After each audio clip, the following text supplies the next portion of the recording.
Hello friends, और क्या हाल चाल, कैसे हो। तो फ्रेंड्स, आज की क्लास में बहुत बहुत स्वागत है। जैसा कि friends, class 12 chemistry chapter 1 villain पूरा चैप्टर एक वीडियो में सीखेंगे। जैसा कि फ्रेंड्स, इस वीडियो को देखने के बाद आपको थ्योरी में किसी भी प्रकार से कोई प्रॉब्लम नहीं होगी। उसके बाद एक वीडियो आएगी न्यूमेरिकल की 1 शॉट। तो चलिए देखते हैं। तो फर्स्ट है हेडिंग विलेन। दो या दो से अधिक पदार्थों का समांगी मिश्रण विलयन कहलाता है। अब फ्रेंड्स, विलयन में दो होते हैं। कौन कौन होते हैं? एक होता है विलेय और एक होता है विलायक। अब फ्रेंड्स, जैसा कि विलेय और विलायक मिलकर विलयन बनाते हैं, तो विलयन में जिस पदार्थ की मात्रा कम होती है उसे विलेय कहते हैं, और विलायक किसे कहेंगे? तो विलयन में जिस पदार्थ की मात्रा अधिक होती है उसे विलायक कहते हैं। जैसे विलयन में विलायक अपने अस्तित्व को बनाए रखता है। तो चलिए, बहुत ही अच्छा उदाहरण है, शरबत में चीनी विलेय है। जैसा कि फ्रेंड्स, शरबत, आप सभी शरबत जरूर बनाए होंगे। तो शरबत में जो चीनी है विलेय है तथा जल विलायक है। क्योंकि फ्रेंड्स, शरबत बनाते हैं तो जो पानी है, जल अपना अस्तित्व बनाए रखता है, और जो चीनी है उसी में विलेय हो जाता है, यानी कि चीनी घुल मिल जाता है उसी में, तो अपने अस्तित्व को खो देता है विलेय। अब जैसा कि फ्रेंड्स, विलयन को दो वर्गों में बांटा गया है, विलयन व विलायक की अवस्था के आधार पर और विलेय में विलायक की प्रकृति के आधार पर। तो चलिए सीखते हैं।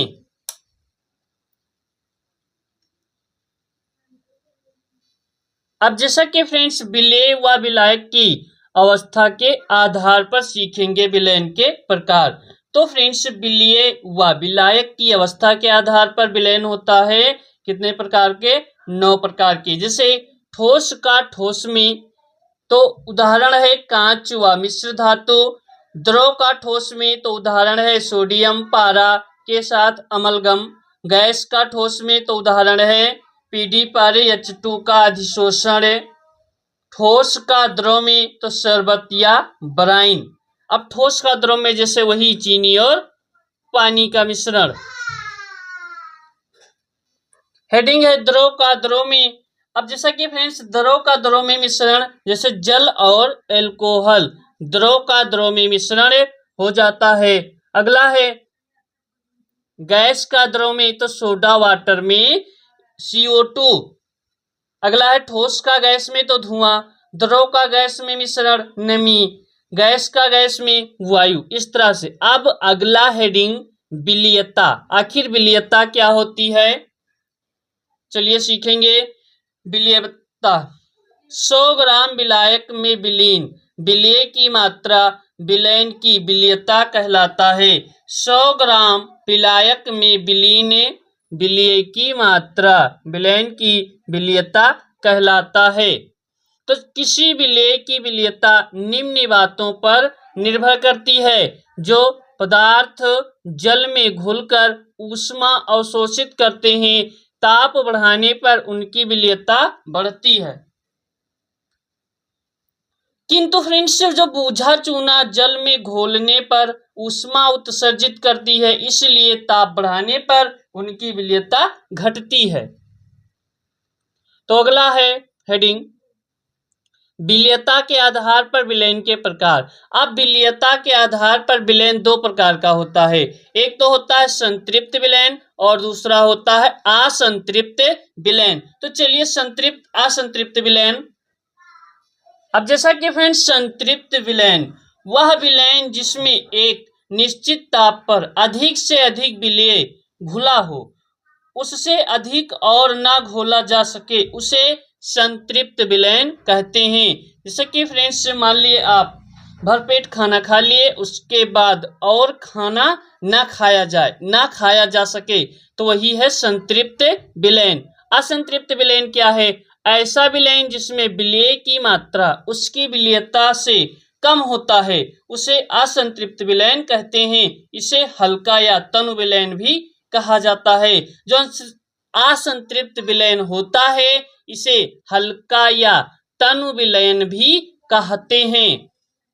चलिए अगला हेडिंग है हेनरी का नियम। चलिए हेनरी का नियम सीखते हैं। तो जैसा कि फ्रेंड्स हेनरी नामक वैज्ञानिक ने गैसों की विलयता के संबंध में इस नियम का प्रतिपादन किया। इस नियम के अनुसार चलिए हेनरी का नियम सीखते हैं। तो फ्रेंड्स हेनरी के नियम के अनुसार स्थिर ताप पर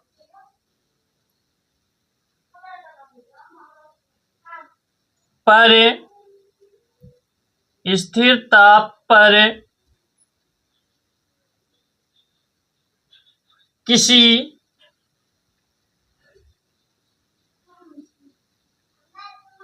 द्रव विलायक में स्थिर ताप पर किसी द्रव विलायक में तो लिखेंगे विलायक में विलीन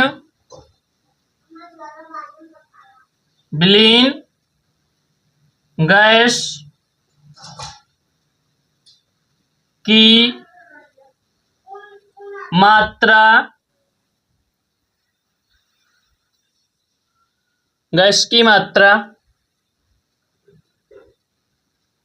गैस के दाब के समानुपाती होता है।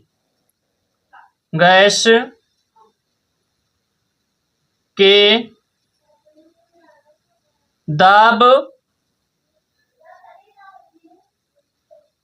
के समानुपाती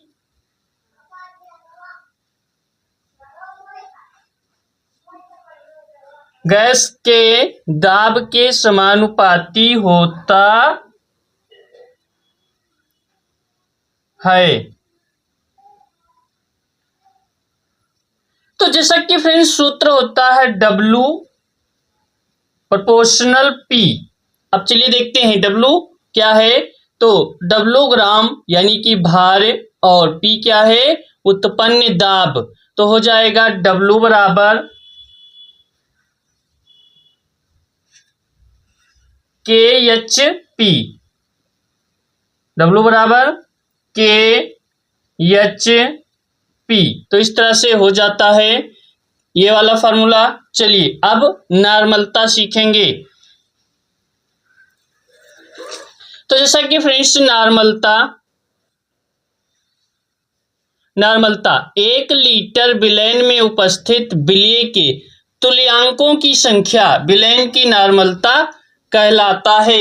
इसे n से व्यक्त करते हैं। जो नॉर्मलता होता है इसे n से व्यक्त करते हैं तथा इसका मात्रक तुल्यांक प्रति लीटर होता है। तो फ्रेंड्स इसे n से व्यक्त करते हैं तो इसका फार्मूला होता है कैपिटल N बराबर स्मॉल w अपान E इंटू V इन ml गुणे 1000, जहां W विलेय का भार है, E विलेय का तुल्यांकी भार है और V क्या है विलयन का आयतन। तो इस तरह से हो जाता है नॉर्मलता। चलिए लिखेंगे नॉर्मलता के बारे में। तो हेडिंग डाल देते हैं नॉर्मलता।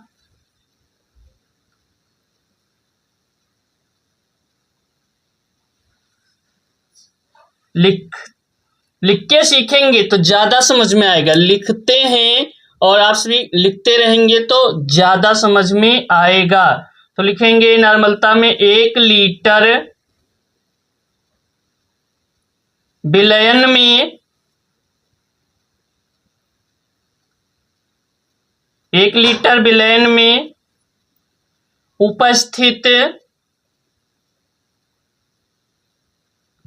1 लीटर विलयन में उपस्थित विलय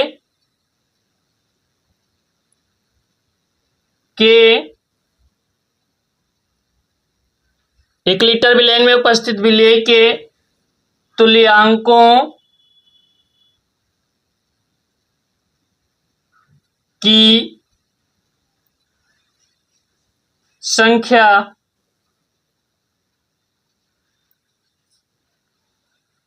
विलयन की नॉर्मलता कहलाता है। विलयन का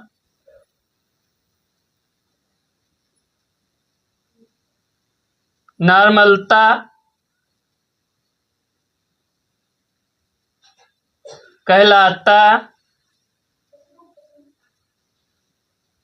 है। विलयन का नॉर्मलता कहलाता है। इसे कैपिटल एन से व्यक्त करते हैं। से व्यक्त करते हैं। इसे कैपिटल एन से व्यक्त करते हैं। तो फार्मूला होता है कैपिटल एन बराबर small W upon E into V in ml गुणे 1000। ये होता है नॉर्मलता का सूत्र। जहां W है विलेय का भार, जहां ये वाला W विलेय का भार है और E तुल्यांकी भार है और V विलयन का आयतन है, तो इसका मात्रक होता है तुल्यांक प्रति लीटर। चलिए लिख देते हैं नॉर्मलता का मात्रक तुल्यांक प्रति लीटर होता है। चलिए, तो ये हो जाता है नॉर्मलता। अब अगला हेडिंग सीखेंगे।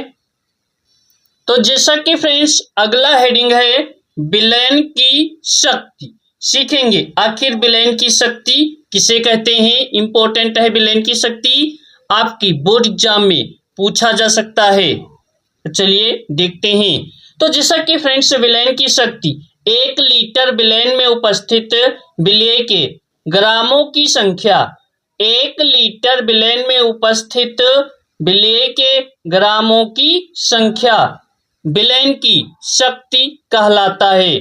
अब जैसा कि फ्रेंड्स विलयन की शक्ति बराबर फार्मूला होता है नॉर्मलता गुणे विलेय का तुल्यांकी भार। नॉर्मलता गुणे विलेय का तुल्यांकी भार, यानी कि विलयन की शक्ति बराबर n यानी कि नॉर्मलता, E यानी कि विलेय का तुल्यांकी भार। तो चलिए इसे लिखेंगे नहीं, ये आप शायद याद कर लिए होंगे, याद हो गया होगा, बहुत आसान है। 1 लीटर विलयन में उपस्थित विलेय के ग्रामों की संख्या विलयन की शक्ति कहलाता है। चलिए अब सीखते हैं मोलरता। मोलरता सीखेंगे और मोलरता लिखेंगे भी अच्छे से, क्योंकि इंपॉर्टेंट है।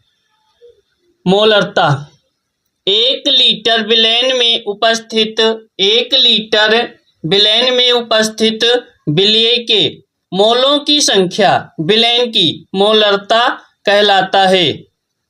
इसे कैपिटल एम से व्यक्त करते हैं। अब जैसा कि फ्रेंड्स मोलरता को कैपिटल एम से व्यक्त करते हैं, इसका मात्रक मोल प्रति लीटर होता है। जो मोलरता है इसका मात्रक मोल प्रति लीटर होता है। तो मोलरता कैपिटल एम बराबर small W upon M into V in ml गुणे 1000। अब जहां स्मॉल डब्लू क्या है, विलेय का भार, स्मॉल डब्लू विलेय का भार है, स्मॉल एम विलेय का अणुभार है, वी विलयन का आयतन।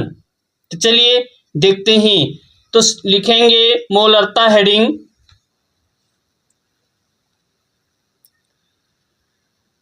1 लीटर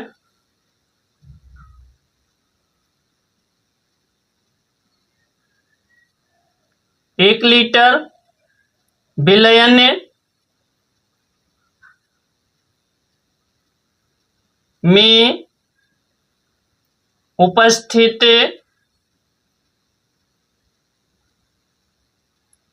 1 लीटर विलयन में उपस्थित विलय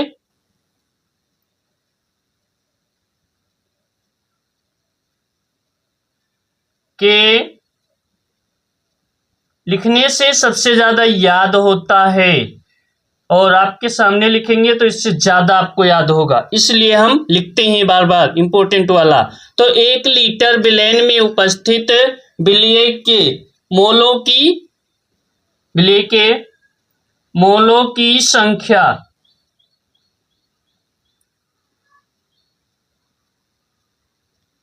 विलयन की मोलरता कहलाता है। विलयन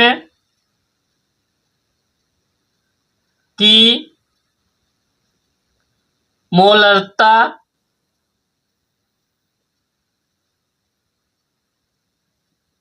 कहलाता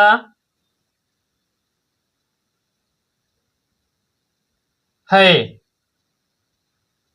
इसे यम से व्यक्त करते हैं। इसे यम से व्यक्त करते हैं।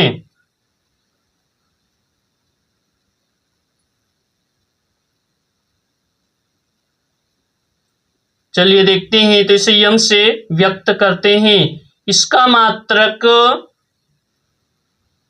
जल्दी जल्दी बताइए, इसका मात्रक क्या होगा? इसका मात्रक क्या होता है फ्रेंड्स, बताइए जल्दी से कमेंट बॉक्स में। तो इसका मात्रक होता है मोल प्रति लीटर। इसका मात्रक मोल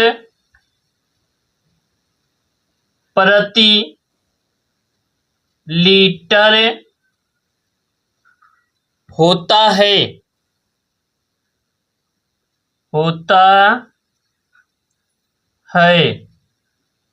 तो कैपिटल एम बराबर, फार्मूला कैपिटल एम बराबर लिखेंगे small W upon small M into V in ml गुणे 1000। मोलरता कैपिटल एम बराबर small W upon M into V in ml गुणे 1000। ये है मोलरता का सूत्र,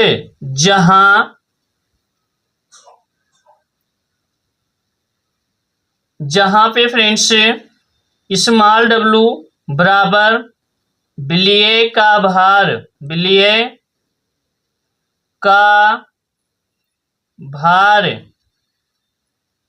चलिए टाइप करते रहिए, बहुत सही। विलय का भार, स्मॉल एम विलय का अणुभार। स्मॉल एम क्या है? विलय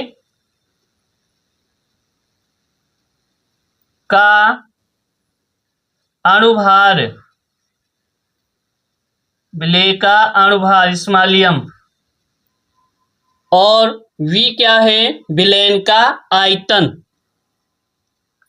V बराबर विलयन का आयतन। V विलयन का आयतन है। तो इस तरह से मोलरता की हेडिंग कंप्लीट होती है। तो अगला हेडिंग है मोललता। थोड़ा फर्क है, मोललता। तो फ्रेंड्स मोललता किसे कहेंगे? चलिए देखते हैं मोललता के बारे में। तो मोललता यानी कि 1 किलोग्राम विलायक में उपस्थित विलय के मोलों की संख्या विलयन की मोललता कहलाती है। इसे स्मॉल एम से व्यक्त करते हैं। इसका मात्रक मोल प्रति किग्रा होता है, जहां स्मॉल डब्लू विलय का भार है, स्मॉल एम विलय का अणुभार है, कैपिटल डब्लू विलायक का भार है। और सूत्र होता है स्मॉल एम बराबर है small W upon small M into capital W in gram गुणे 1000। चलिए सीखते हैं मोललता। 1 किलोग्राम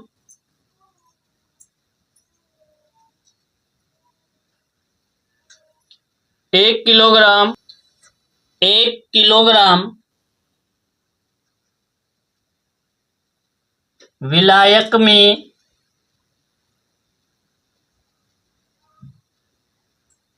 विलायक में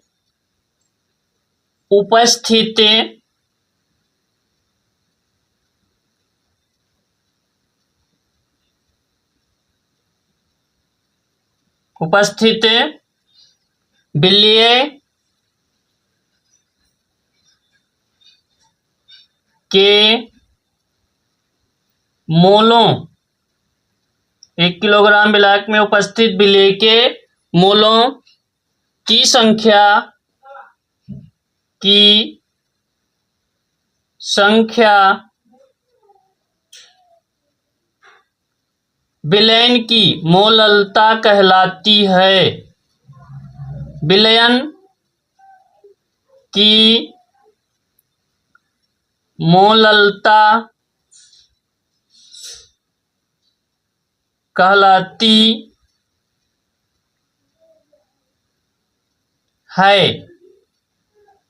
विलयन की मोललता कहलाती है। इसे यम से व्यक्त करते हैं। इसे यम से व्यक्त करते हैं। व्यक्त करते हैं। इसे कैपिटल एम से व्यक्त करते हैं। स्मॉल एम से व्यक्त करते हैं। कैपिटल एम से मोलरता को व्यक्त करते हैं। इसका मात्रक मोल प्रति किग्रा होता है। इसका मात्रक मोल प्रति किग्रा होता है। इसका मात्रक क्या होता है? मोल प्रति किग्रा। तो लिखेंगे फार्मूला स्मॉल एम बराबर small W upon small M into capital W in gram गुणे 1000। तो ये हो जाता है फ्रेंड्स मोललता का सूत्र। चलिए अब लिखते हैं जहां स्मॉल डब्लू क्या है? विलेय का भार। जहां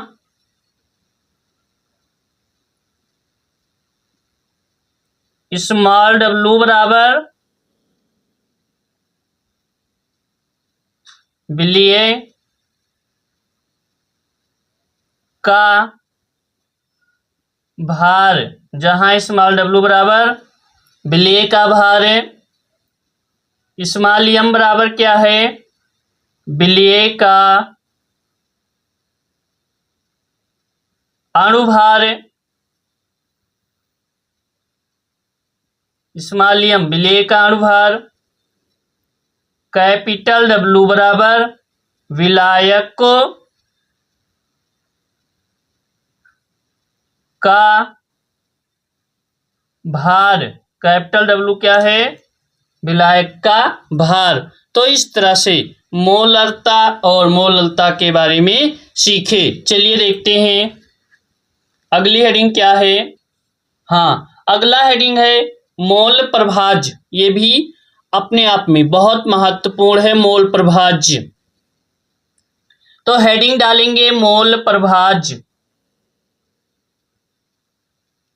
मोल प्रभाज्य ऑफेंस क्लास को लाइक कर दीजिए। चलिए, और दोस्तों में शेयर भी कर दीजिए, क्योंकि बहुत ही इम्पोर्टेंट क्लास अब डेली आएगी। और अभी तक जितनी भी इम्पोर्टेंट क्लास आई है, हर एक क्लास बहुत ही महत्वपूर्ण था, और अब भी हर एक महत्वपूर्ण क्लास आएगी। तो मोल प्रभाज्य सीखेंगे। तो जैसा कि फ्रेंड्स, मोल प्रभाज्य किसी विलयन के एक घटक के मोलों की संख्या तथा उसमें उपस्थित सभी घटकों के मोलों की संख्या का अनुपात मोल प्रभाज्य कहलाता है। इसे काई से व्यक्त करते हैं। माना, विलयन में विलेय की मोलों की संख्या, जो विलयन होता है उसमें दो होते हैं, एक होता है विलेय, एक होता है विलायक। तो माना, विलयन में विलेय के मोलों की संख्या स्मॉल m और विलायक के मोलों की संख्या कैपिटल N है। तो विलेय का मोल प्रभाज्य क्या होगा? तो विलेय का मोल प्रभाज्य small n upon small n plus capital N। अगर विलेय का मोल प्रभाज्य निकालना है तो यह फार्मूला लगाएंगे।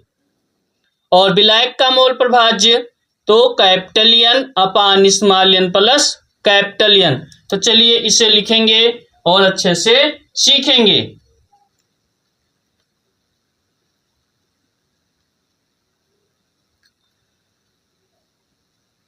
चलिए सीखते हैं।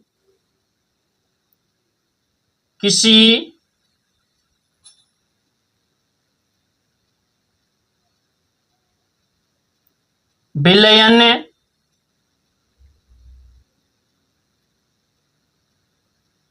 विलयन के एक घटक, किसी विलयन के एक घटक के मोलों की संख्या, मोलों की संख्या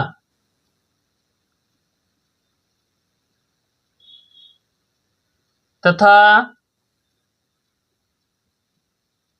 उसमें उपस्थित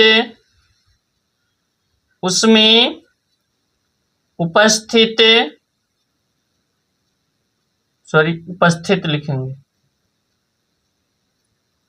उसमें उपस्थित सभी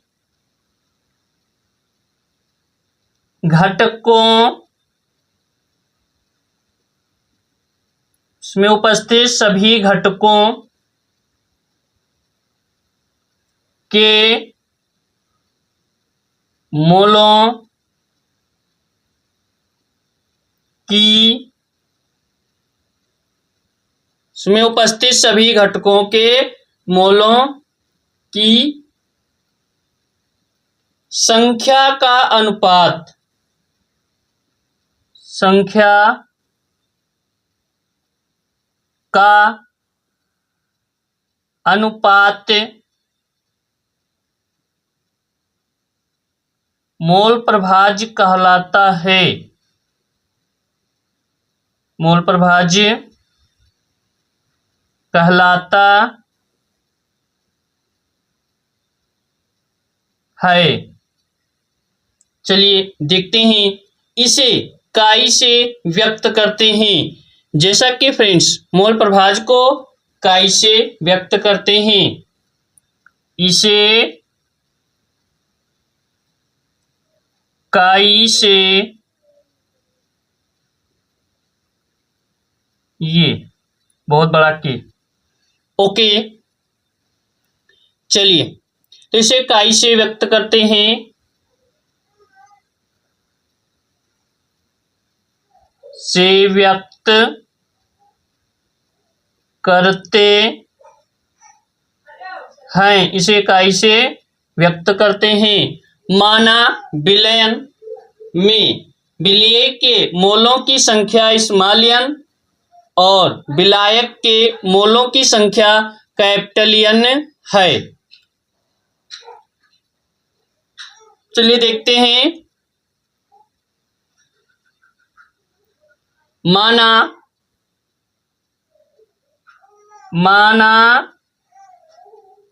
विलयन में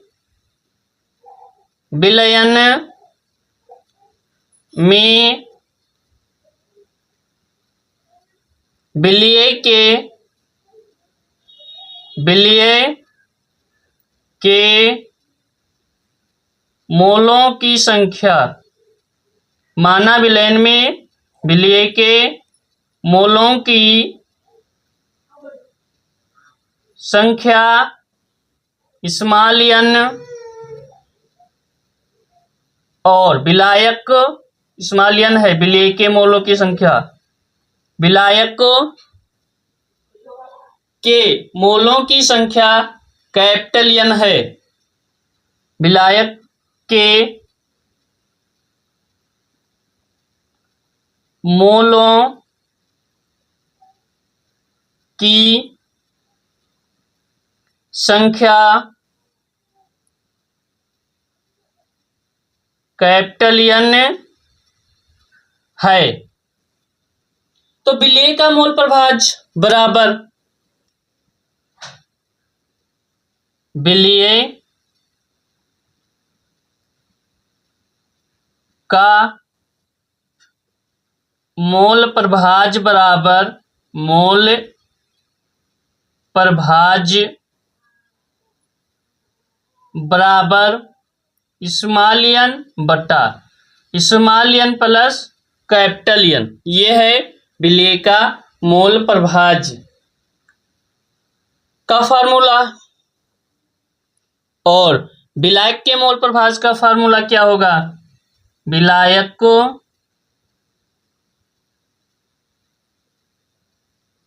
का मोल प्रभाज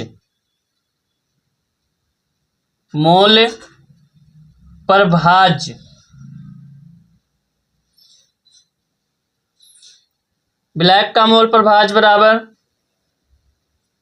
कैपिटल N बटा n प्लस कैपिटल N। तो ये हो जाता है मोल प्रभाज की पूरी हेडिंग। किसी विलयन के एक घटक के मोलों की संख्या तथा उसमें उपस्थित सभी घटकों के मोलों की संख्या का अनुपात मोल प्रभाज कहलाता है। और विलय के मोल प्रभाज को n से व्यक्त करते हैं और विलायक के मोल प्रभाज को कैपिटल N से व्यक्त करते हैं। अब आता है बहुत ही इंपॉर्टेंट टॉपिक, ये विलयन के अणुसंख्य गुणधर्म। विलयन के वह गुण जो विलय के कणों की संख्या पर निर्भर करते हैं विलयन के अणुसंख्य गुणधर्म कहलाते हैं। ये निम्न है: प्रासरण दाब, वाष्प दाब का अपेक्षिक अवनमन, क्वथनांक का उन्नयन, हिमांक का अवनमन। तो चलिए एक एक करके सीखते हैं। तो विलयन के अणुसंख्य गुणधर्म हेडिंग डालेंगे।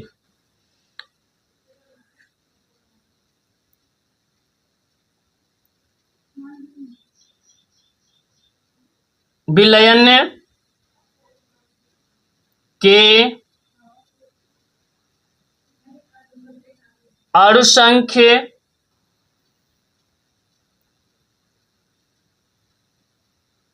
गुणधर्म देखेंगे। विलयन के अणुसंख्य गुणधर्म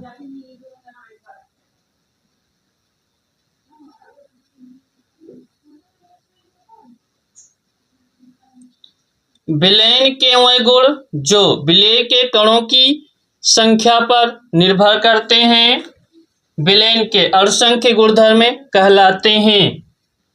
लिखेंगे विलयन के वह गुण, विलयन के वह गुण जो विलयन के हुए गुण जो विलय के कणों की संख्या पर विलय के कणों की संख्या विलयन के वह गुण जो विलय के कणों की संख्या पर निर्भर करते हैं। विलयन के वह गुण जो विलय के कणों की संख्या पर निर्भर करते हैं विलयन के अणुसंख्य गुणधर्म कहलाते हैं। विलयन के अणुसंख्य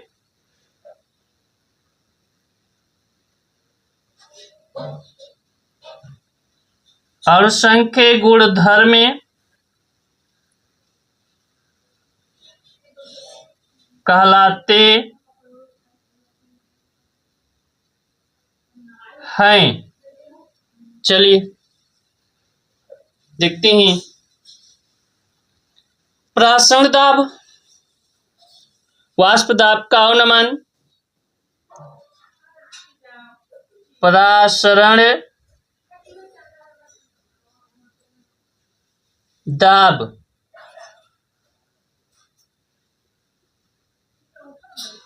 वाष्प दाब का आपेक्षिक अवनमन, वाष्प दाब का आपेक्षिक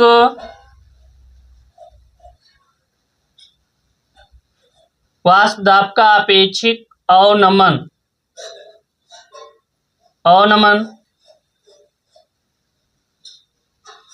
क्वथनांक का उन्नयन, क्वथनांक का उन्नयन, क्वथनांक का उन्नयन। और अगला हेडिंग है हिमांक का अवनमन, हिमांक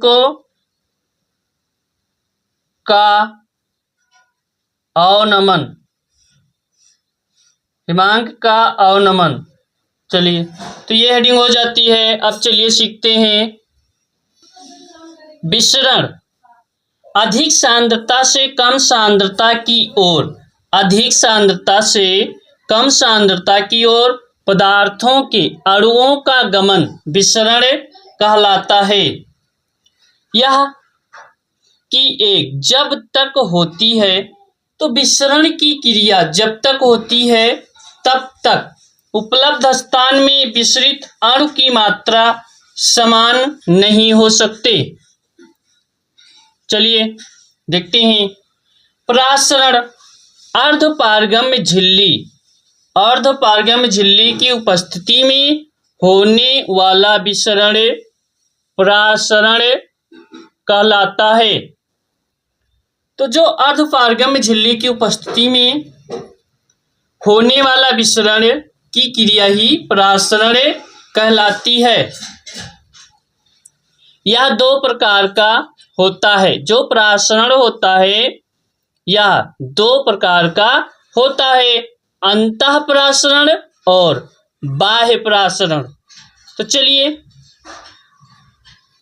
तो बाह्य प्रासरण, अंतःप्रासरण। सबसे पहले अंतःप्रासरण के बारे में सीखेंगे।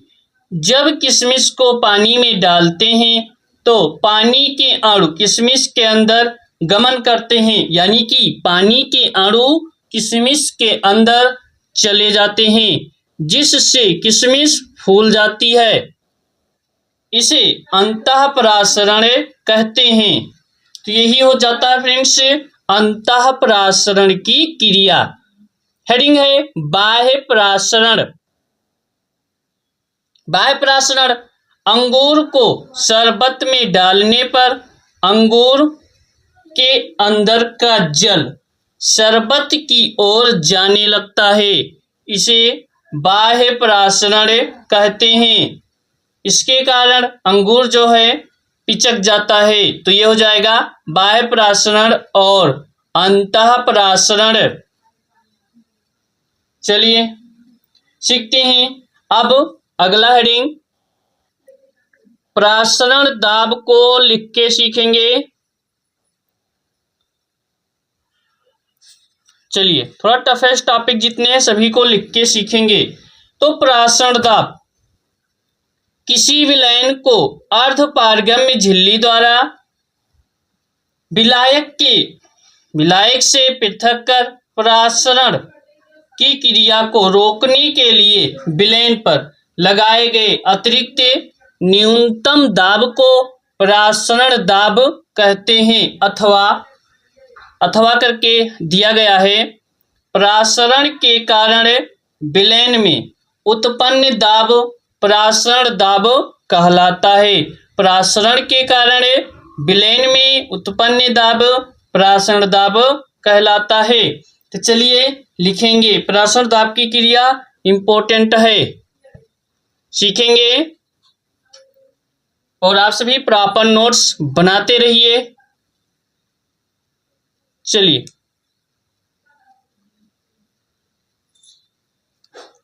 किसी विलयन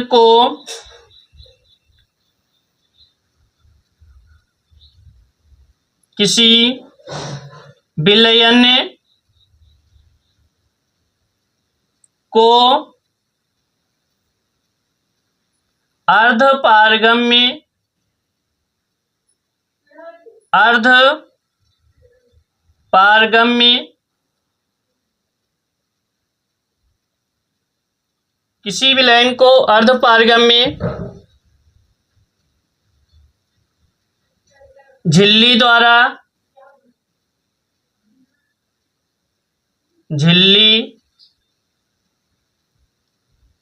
द्वारा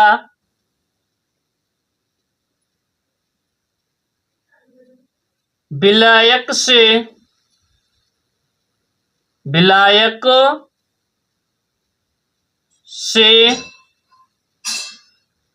पृथक कर यानी कि अलग कर,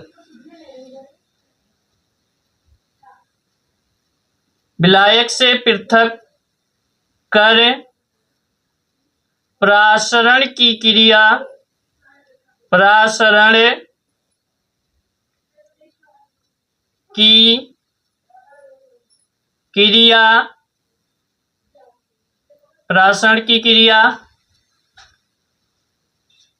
को रोकने के लिए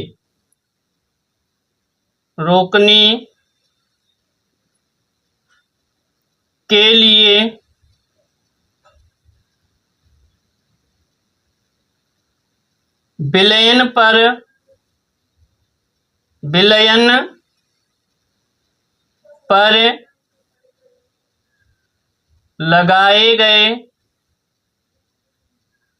लगाए गए अतिरिक्त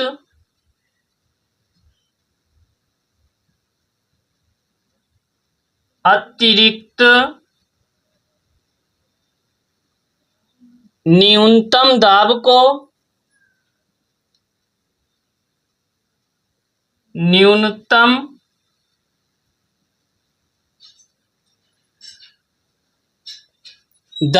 को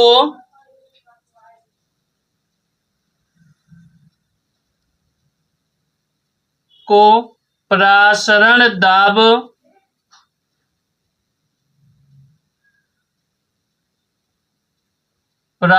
दाब कहते हैं। अथवा प्रासरण के कारण विलयन में उत्पन्न दाब प्रासरण दाब कहलाता है।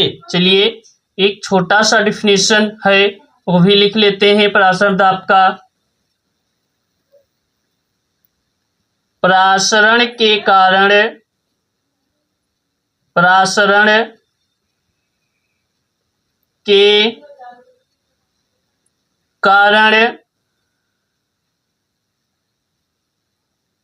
विलयन में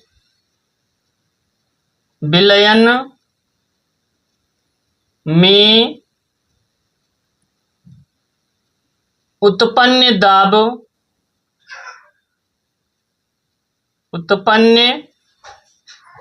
दाब को प्रासरण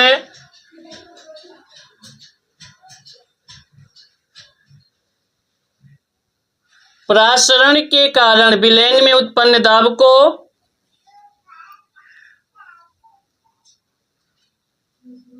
प्रासरण दाब कहते हैं।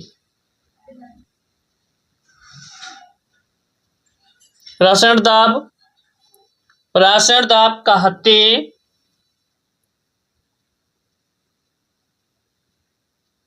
हैं। चलिए देखते हैं प्रासरण के नियम।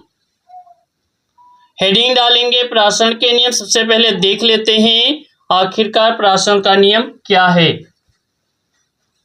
प्रासरण दाब के नियम। प्रासरण दाब का नियम, law of osmosis pressure. Van 't Hoff नामक वैज्ञानिक ने तनु विलायकों के प्रासरण दाब या सांद्रता ताप का अध्ययन कर कुछ नियम प्रतिपादित किए जिसे प्रासरण का नियम कहते हैं। तो बायल वान 't हॉफ नियम सीखेंगे। इस नियम के अनुसार स्थिर ताप पर किसी विलयन का प्रासरण दाब उसकी सांद्रता के समानुपाती होता है। बायल वान 't हॉफ नियम कहलाता है। तो इस नियम से इसका फॉर्मूला इस तरह से बनेगा, P प्रोपोर्शनल C। तो C बराबर होता है 1/V। तो P प्रोपोर्शनल 1/V या फिर एक नियतांक लगाएंगे PV बराबर K। तो हेडिंग में लिखेंगे प्रासरण दाब के नियम। प्रासरण दाब के नियम।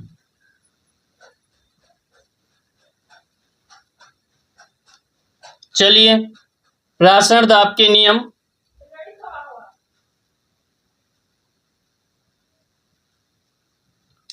वान 't हॉफ नामक वैज्ञानिक ने वान 't हॉफ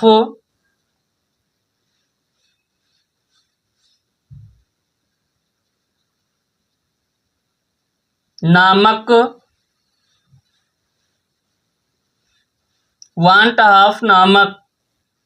वैज्ञानिक ने तनु विलायकों के प्रासरण दाब तनु विलायकों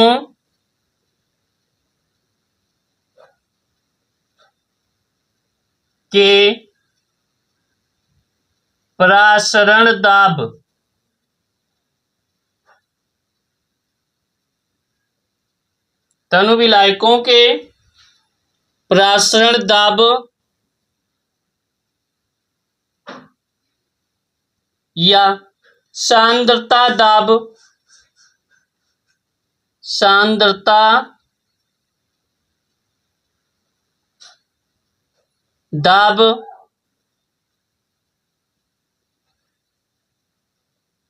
ताप का अध्ययन कर नियम प्रतिपादित किए। दाब ताप का अध्ययन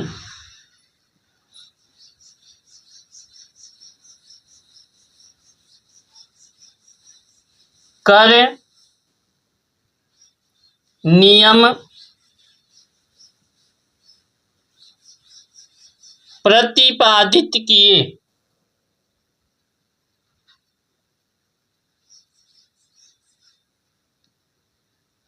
नियम प्रतिपादित किए।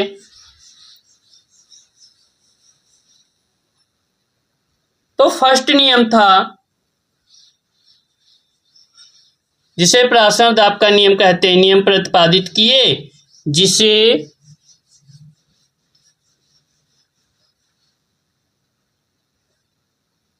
प्रासरण दाब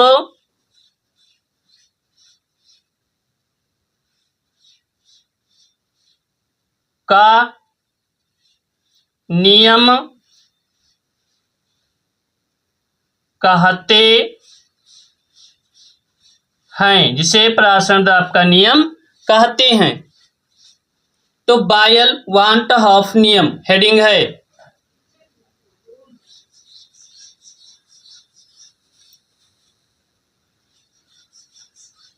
बायल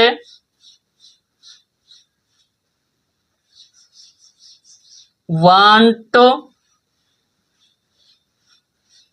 हाफ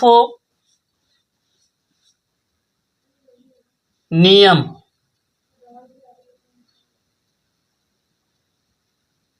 बायल वांट हाफ नियम इस नियम के अनुसार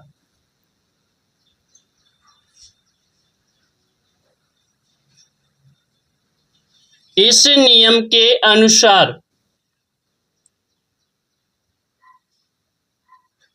इस नियम के अनुसार इस नियम के अनुसार स्थिर ताप पर किसी विलयन का प्रासरण दाब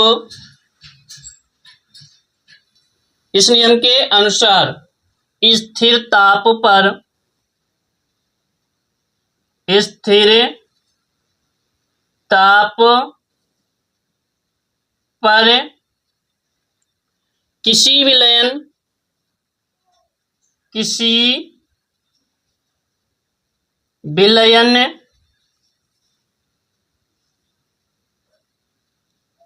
किसी विलयन का प्रासरण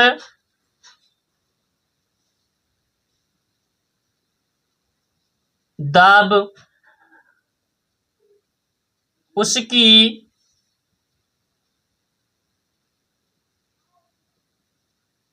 सांद्रता के समानुपाती होता है। उसकी सांद्रता के समानुपाती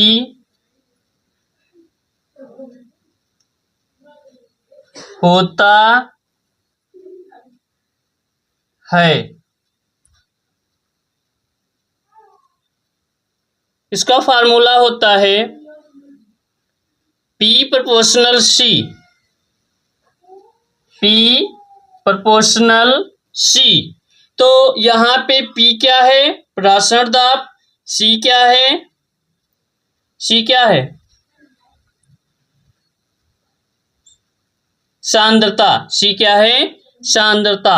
तो फ्रेंड्स एक फार्मूला होता है C बराबर 1/V होता है। तो हम लिख सकते हैं P प्रोपोर्शनल 1/V इस तरह से। अब प्रोपोर्शनल का चिन्ह हटाएंगे तो एक नियतांक लगेगा, कैंची गुणा करा देंगे दोनों में, तो PV बराबर K।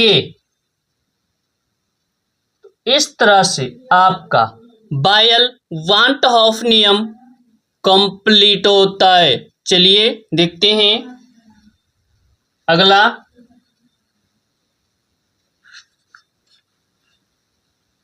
चार्ल्स वांट हॉफ नियम।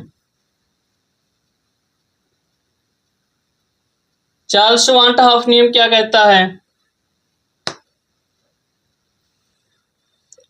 चार्ल्स वांट हॉफ नियम है, इस नियम के अनुसार स्थिर सांद्रता पर किसी विलयन का प्रसारण दाब विलयन के परम ताप के समानुपाती होता है। जैसा कि फ्रेंड जो चार्ल्स वांटॉफ नियम है, इस नियम के अनुसार स्थिर सांद्रता पर किसी विलयन का प्रसारण दाब विलयन के परमताप के समानुपाती होता है। माना विलयन का प्रसारण दाब P तथा परमताप कैपिटल T है, तो चार्ल्स वांटॉफ नियम से P प्रोपोर्शनल T, तो एक नियतांक कैपिटल K लगाएंगे तो P बराबर KT।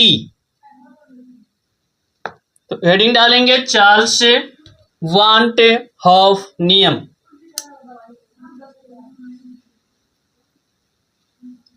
चार्ल्स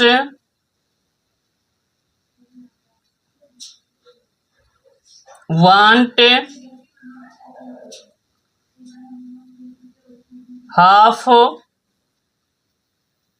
नियम। चार्ल्स वांटॉफ नियम सीखेंगे। इस नियम के अनुसार, इस नियम के अनुसार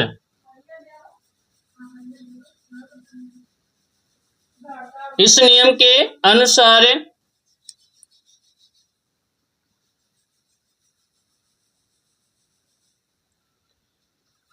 नियम के अनुसार स्थिर सांद्रता पर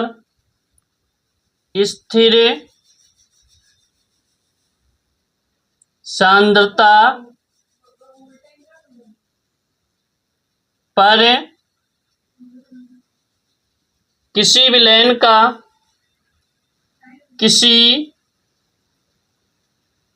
विलयन का प्रसारण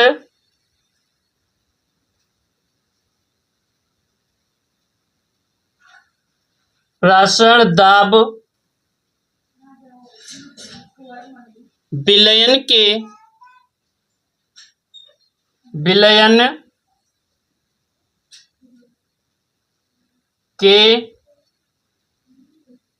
परमताप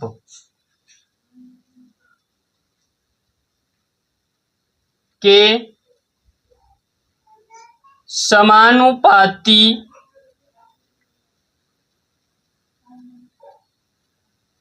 विलयन के परमताप के समानुपाती होता है। माना विलयन का प्रसारण दाब P, चलिए देखते हैं। माना विलयन का प्रसारण दाब कैपिटल P, माना विलयन का प्रसारण दाब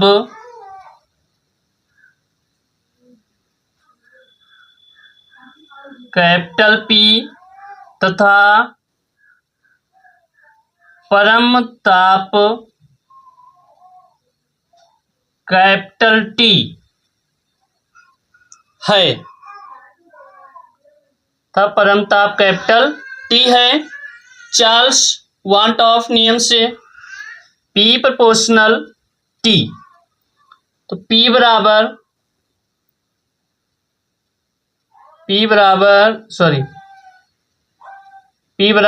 KT,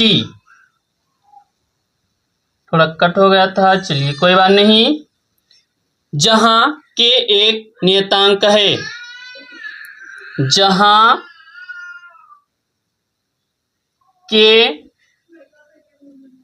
एक नियतांक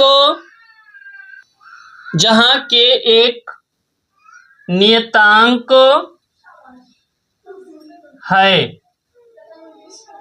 चलिए दो विलयन, समप्रासरी विलयन और समदाबी विलयन। समप्रासरी विलयन हाँ, समपराशरी विलयन। जिन विलयनों के पराशर दाब समान होते हैं उन्हें समपराशरी विलयन कहते हैं।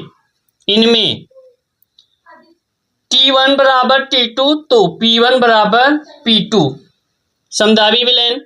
समान ताप पर जिन विलयनों के वाष्प दाब समान होते हैं उन्हें समदाबी विलयन कहते हैं। इन्हें अर्धपारगम्य झिल्ली द्वारा पृथक करने परासरण की क्रिया नहीं होती है, अर्थात समदाबी विलयन परासरणी विलयन होते हैं, समपराशरी विलयन होते हैं।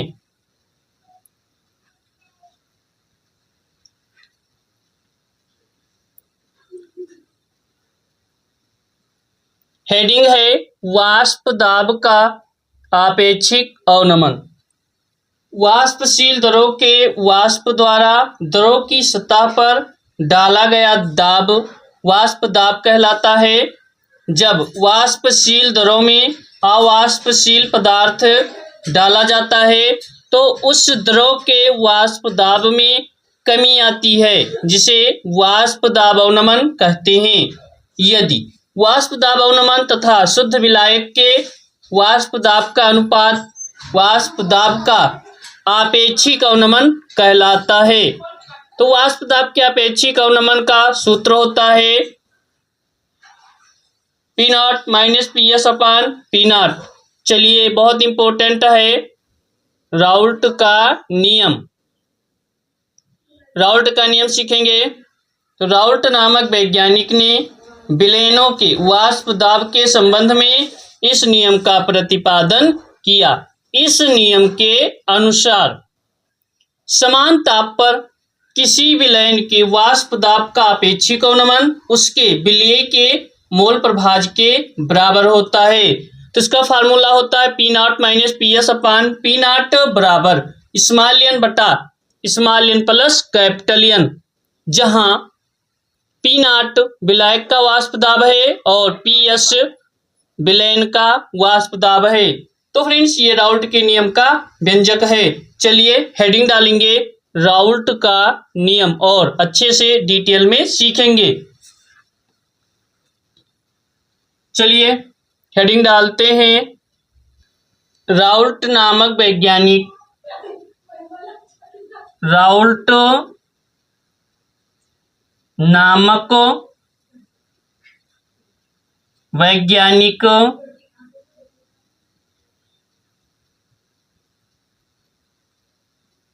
राउल्ट नामक वैज्ञानिक ने विलयनों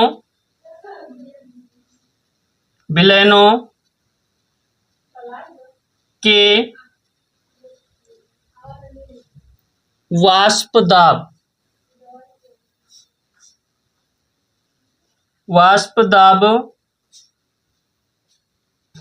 के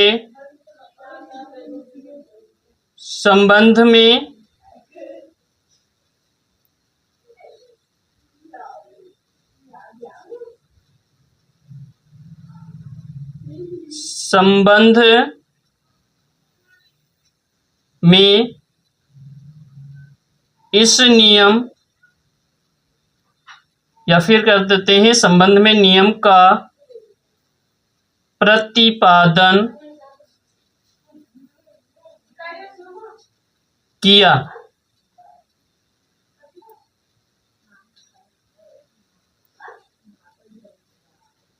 इस नियम के अनुसार इस नियम के अनुसार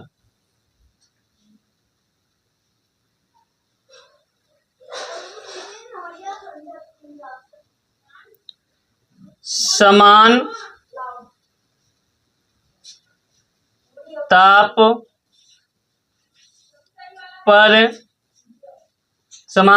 पर किसी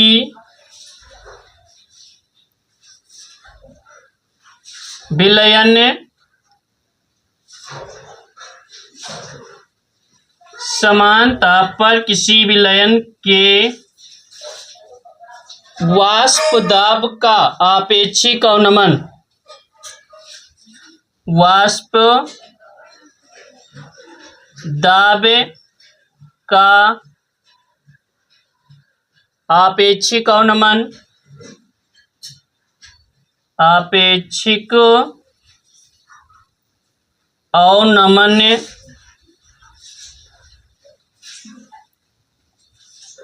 आपेक्षिक अवनमन उसके विलय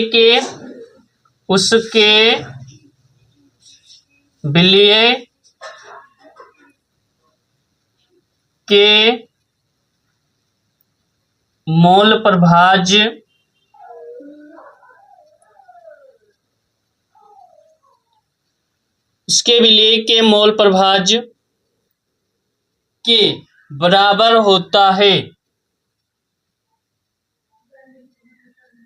बराबर होता है, विलय के मोल प्रभाज्य के बराबर होता है। तो P0 minus PS, P0 minus PS अपान P0 बराबर स्मॉल n बटा small n plus capital N। यह है राउल्ट के नियम का सूत्र।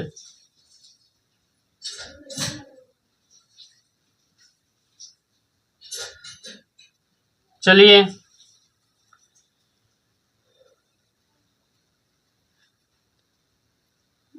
यह राउल्ट के नियम का व्यंजक है, यह राउल्ट के नियम का व्यंजक है, जहां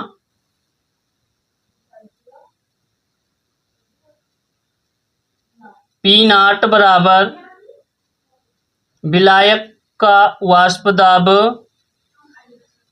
विलायक का वाष्प दाब और PS क्या है, PS बराबर विलयन का वाष्प दाब, विलयन का वाष्प दाब क्या है, PS। चलिए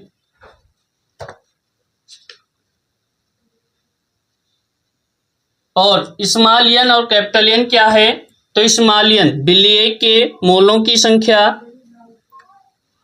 विलय के मोलों की संख्या, विलय के मोलों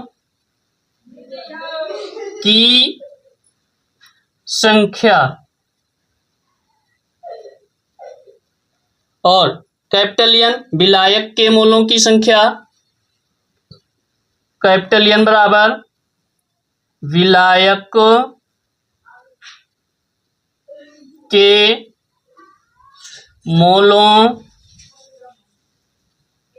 की संख्या।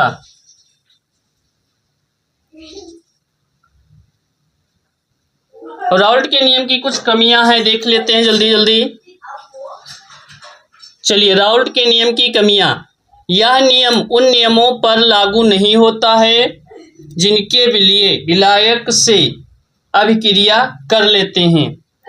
जो विलय विलायक के साथ संगुलन दर्शाते हैं उन विलयनों पर राउल्ट का नियम लागू नहीं होता है। यह नियम केवल आदर्श विलयनों पर लागू होता है। चलिए आदर्श और अनादर्श विलयन सीखेंगे।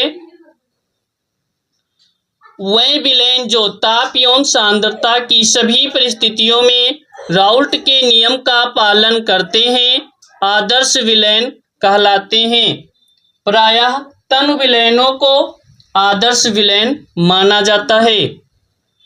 अनादर्श विलयन ऐसे विलयन जो ताप एवं दाब की सामान्य परिस्थितियों में राउल्ट के नियम का पालन नहीं करते हैं, अनादर्श विलयन कहलाते हैं। ये राउल्ट के नियम से दो प्रकार की विचलन प्रदर्शित करते हैं, तो धनात्मक विचलन और ऋणात्मक विचलन।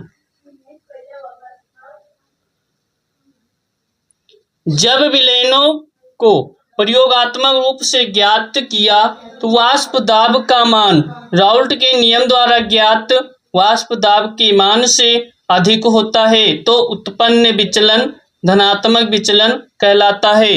ऋणात्मक विचलन, जब विलयनों का प्रयोगात्मक वाष्प दाब का मान राउल्ट के नियम द्वारा ज्ञात वाष्प दाब के मान से कम होता है, वह ऋणात्मक विचलन कहलाते हैं। क्वथनांक का उन्नयन, हेडिंग है क्वथनांक का उन्नयन। किसी द्रव का वह निश्चित ताप जिस पर उसका वाष्प दाब वायुमंडलीय दाब के बराबर हो जाता है, क्वथनांक कहलाता है। जब किसी वाष्पशील विलायक में अवाष्पशील पदार्थ घोला जाता है तो उसका वाष्प दाब कम होता है, जिससे क्वथनांक में वृद्धि हो जाती है। अतः विलयन व विलायक के क्वथनांकों का अंतर ही क्वथनांक में उन्नयन कहलाता है। एक इम्पोर्टेंट है मोलल उन्नयन स्थिरांक। बस 5 मिनट और करेंगे, ये वाला पूरा चैप्टर खत्म हो जाएगा। उसके बाद इसका न्यूमेरिकल लाएंगे, फुल न्यूमेरिकल। यदि 1 किलोग्राम विलायक में 1 मोल विद्युत अनपघट्य घुला हो तो विलयन का क्वथनांक मोलल उन्नयन स्थिरांक क्वथनांक कहलाता है। मोलल उन्नयन स्थिरांक कहलाता है। इसका मात्रक होता है केल्विन प्रति मोललता। एक दूसरा हेडिंग है इम्पोर्टेंट, हिमांक का अवनमन। चलिए हिमांक के अवनमन के बारे में सीखेंगे। जिस ताप पर कोई द्रव ठोस में बदल जाता है उसे उस द्रव का हिमांक कहते हैं। किसी विलायक में अवाष्पशील पदार्थ घोलने पर विलयन के हिमांक में कमी आ जाती है,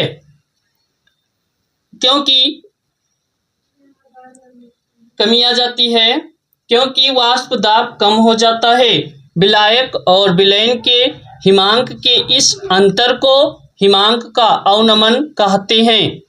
तो हिमांक के अवनमन डेल्टा टीएफ बराबर 1000 गुणे केएफ गुणे स्मॉल डब्लू बटा small M into capital W, जहां डेल्टा टीएफ है हिमांक का अवनमन, केएफ है मोलल उन्नयन स्थिरांक, स्मॉल एम है अणु भार, कैपिटल डब्लू है विलायक का भार। चलिए अब एक बहुत इंपॉर्टेंट हेडिंग बचता है ग्राम अणुक उन्नयन स्थिरांक। ग्राम अणुक उन्नयन स्थिरांक 100 ग्राम विलायक में 1 मोल अवाष्पशील पदार्थ घोलने पर क्वथनांक में होने वाला उन्नयन विलायक का ग्राम अणुक उन्नयन स्थिरांक कहलाता है। तो चलिए लिखेंगे ग्राम अणुक उन्नयन स्थिरांक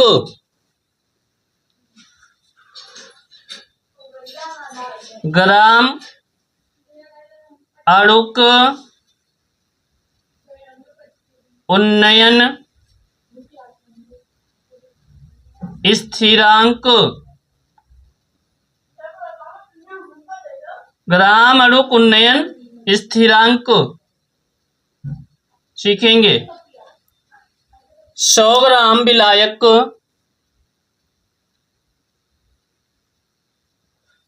100 ग्राम विलायक में 1 मोल अवाष्पशील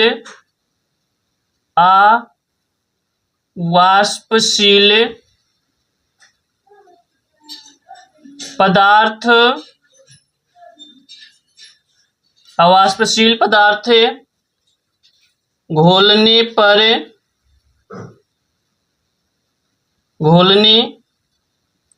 पर क्वथनांक में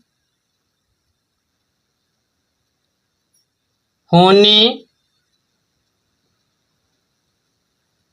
वाला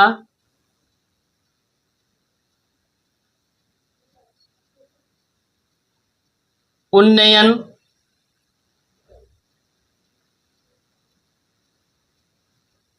विलायक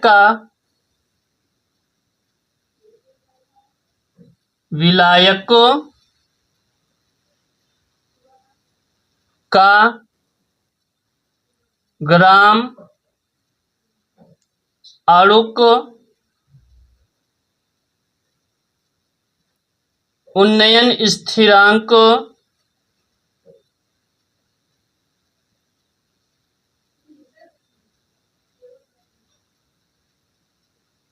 कहलाता है। चलिए, बहुत सही। दो हेडिंग और सीख लेते हैं इसी में, जो भी नहीं लिखे थे, इम्पोर्टेंट था।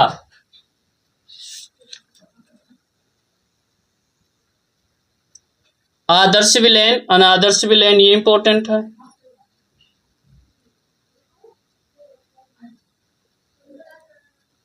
आदर्श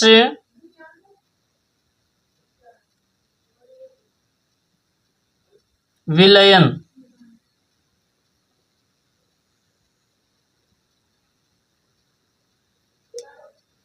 वही विलयन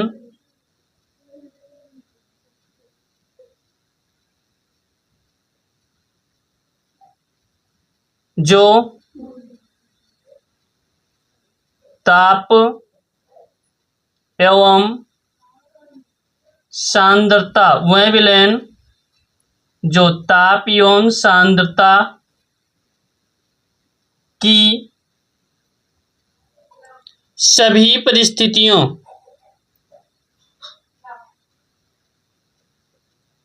वह विलयन जो ताप एवं सांद्रता की सभी परिस्थितियों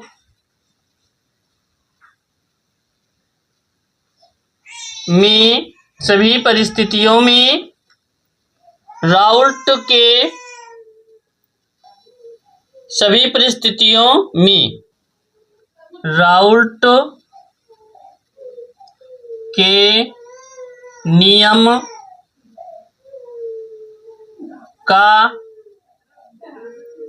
पालन करते हैं, आदर्श विलयन कहलाते हैं। आदर्श विलयन कहलाते हैं। Thanks for watching. चलिए, तो ये इस तरह से आपका समाप्त होता है चैप्टर 2 वन शॉट। इसका न्यूमेरिकल जल्द ही लाएंगे। Thanks for watching.